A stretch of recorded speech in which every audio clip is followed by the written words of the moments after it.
My fellow Americans, good evening.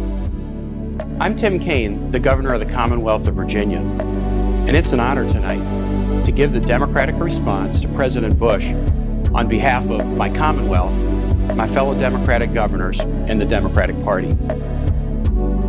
I worked as a missionary when I was a young man, and I learned to measure my life by the difference I can make in someone else's life. Coretta Scott King embodied that value, and tonight as a nation, we mourn her passing.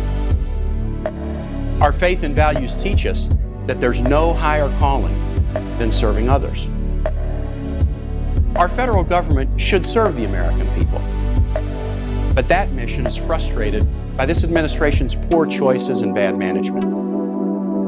Families in the Gulf Coast see that as they wait to rebuild their lives. Americans who lose their jobs see that as they look to rebuild their careers. And our soldiers in Iraq see that as they try to rebuild a nation. As Americans, we do great things when we work together. Some of our leaders in Washington seem to have forgotten that. I want to offer some good news tonight. There is a better way. In Virginia and other states, we're moving ahead by focusing on service, competent management, and results. It's all about bringing people together to find common sense solutions to our common problems. That's how we in Virginia earn the ranking of America's best managed state. You know, no matter what political philosophy you hold or what state you call home, you have a right to expect that your government can deliver results. When there's a crime or fire, you expect that police and firefighters have the tools to respond. When there's a natural disaster, you expect a well-managed response. When you send your children to school, you expect them to be prepared for success, and you have a right to expect government to be fiscally responsible, pay the bills, and live within its means. Tonight we heard the President again call to make his tax policies permanent, despite his administration's failure to manage our staggering national debt. Over the past 5 years, we've gone from huge surpluses to massive deficits. Now, no parent makes their child pay the mortgage bill. Why should we allow this administration to pass down the bill for its reckless spending to our children and grandchildren? There's a better way.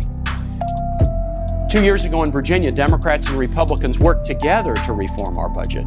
By focusing on results, we were able to keep the budget balanced, preserve our strong credit rating, and protect the essential services that families rely on: education, healthcare, law enforcement. States all across this country are doing this right now as the federal government falls further and further into debt. Think about what's occurring in education. The administration's No Child Left Behind Act is wreaking havoc on local school districts. Despite the insistence of Democrats in Congress that the program should be funded as promised, the administration has opposed full funding and is refusing to let states try innovative alternatives. Now the Republican leadership in Washington is actually cutting billions of dollars from the student loan programs that serve working families, helping to get their children through college. There's a better way. Last year, governors from across the country worked together in a bipartisan fashion to reform the senior year of high school to make it serve our students better. Many states are working to make high-quality pre-kindergarten accessible to every family. Congressional Democrats have a plan to educate 100,000 new engineers, scientists, and mathematicians in the next 4 years.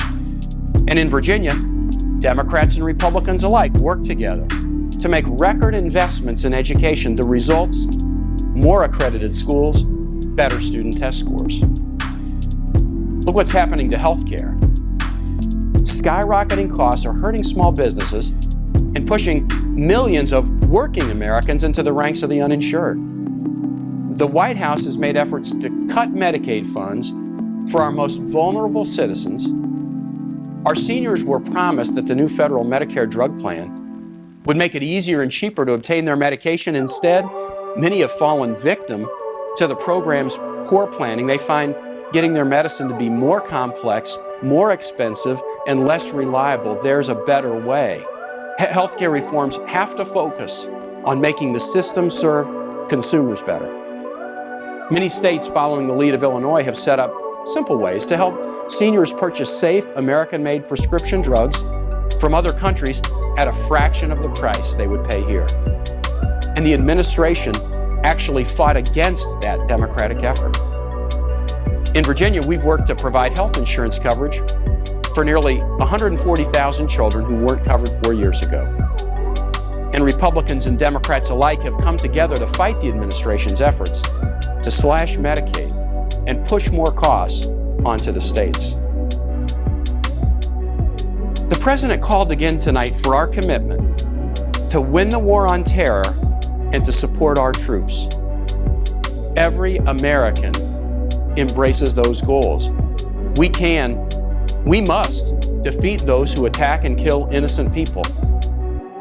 While the images of the World Trade Center are seared in the minds of all Americans, so too are the memories of those who died on sacred ground here in Virginia in the attack on the Pentagon. Our commitment to winning the war on terror compels us to ask this question: are the President's policies the best way to win this war? We now know that the American people were given inaccurate information about reasons for invading Iraq. We now know that our troops in Iraq were not given the best body armor or the best intelligence.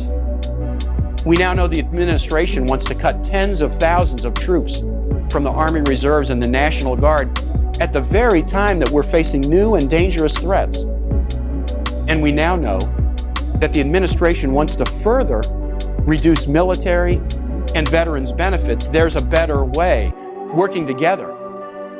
We have to give our troops the tools they need to win the war on terror, and we can do it without sacrificing the liberty that we've sent our troops abroad to defend. Our support has to begin here at home. That's why we in Virginia, Democrats and Republicans, have reformed and enhanced our Department of Veterans Services to help our veterans and their family members access the federal benefits that they've earned. And we're working to provide state re-enlistment bonuses to honor those Virginians who stay in service to Commonwealth and country.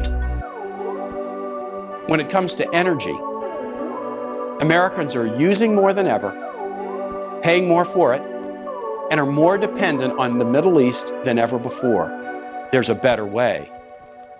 Last summer, I joined Democrats in Washington and other states and called on oil companies to share in our sacrifice and return some of their record-breaking excess profits. Democrats at both the state and national levels are leading the way on energy reforms, calling for greater public investments, for alternative advanced energy technologies. These investments will promote energy independence, boost the nation's economy, create jobs, and strengthen national security. The failure of the federal government to implement and enforce a rational immigration policy has resulted in a confusing patchwork of state and local efforts. Of course, we should welcome those who seek to lawfully join and contribute to our American family, and we must.